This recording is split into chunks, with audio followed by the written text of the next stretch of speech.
Hello, I'm Quentin Almendarez, and this is for cs105 section 002 module 1 assignment. So I'll open my VirtualBox up, and I have Ubuntu running right now.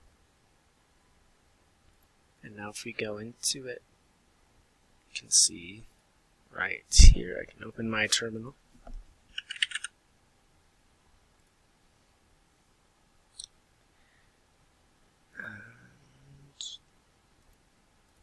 Why it did not open.